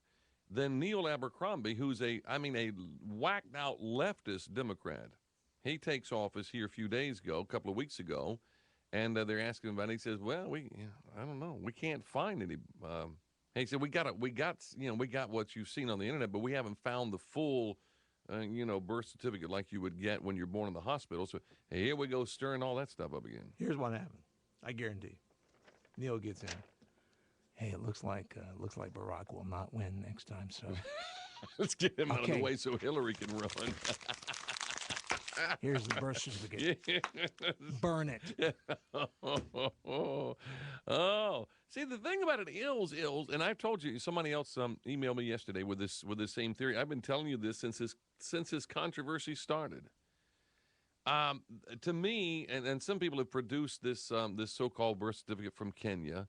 I don't know. That may end up being the case. Look, I'm not going to get into all that right now. I mean, we talked about it yesterday, and it's I told you I'm not going to talk about this birther thing unless there's new evidence out there. And yesterday there was a story from WorldNet Daily that was some new evidence when Neil Abercrombie, the new governor of Hawaii, can't find the birth certificate. That makes tongues wag. So we thought we would bring that up. But my theory has been this all along, and I can tell you can take this to the bank. He was born in Hawaii. That's not why he doesn't want this thing revealed. He doesn't want it revealed because it's got him listed as a Caucasian. That's my theory. Now, I haven't seen the birth certificate. But the full birth certificate would have the race of the child on it. And the race of the child naturally would be the race of the mother.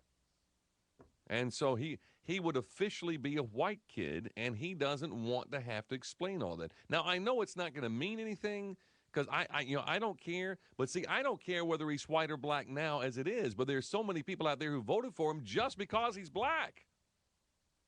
What if they find out officially he's white? I think that's an embarrassment to him. I really do. Now, checking the email out there, Phil, in the context of the current health care discussion, can you delineate what irresponsible means? I appreciate it, Phil. You and Johnny B and the crew keep up the good work as always. G. Yeah, I can tell you what irresponsible means. When I talk about people who are irresponsible, let me explain something to you. I do a lot of things differently than I would have done or did do. Well, I don't say I did do, but that I would have an inclination to do before I got married and had children. And the reason being is before I got married and had children, it was only me. Now, I don't recall, and I may have, see, I don't want to say this definitively because, then it's like you run for office, somebody digs up some record or something. I don't recall any time in my adult life of not having insurance.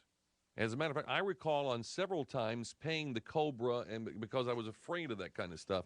And one of the reasons that I got an early wake-up call, and this is not the only I remember Hurricane Mark had been between jobs and didn't have insurance and got, I don't want to get too gross with you, but he had a zit on his face that got infected. And he was either that or the hernia. It may have been both. He got a hernia. That's what it was. Yeah, I think he may have had insurance when he got that big thing on it. Anyway, the hernia. So strike the gross thing. The hernia is gross enough. He got a hernia when he was in between. Well, he had to go to the hospital and have a hernia operation, and he didn't have any insurance. Well, guy's got a black cloud on him, doesn't he? Yeah. So he had to pay for that, as I recall, and had to pay it all. So I don't go without insurance. Now, but I would be more inclined to go without insurance if I were single because it's just me. As it is now, if something happens to me, like I got life insurance, which, by the way, I don't want to get off on this whole thing. I have been going round and round with Lincoln National Life. I've had life insurance. I cannot get these jokers to send me a copy of my policy. I've never had a copy of the policy since I've had one. So I'm going around and round and round with these folks.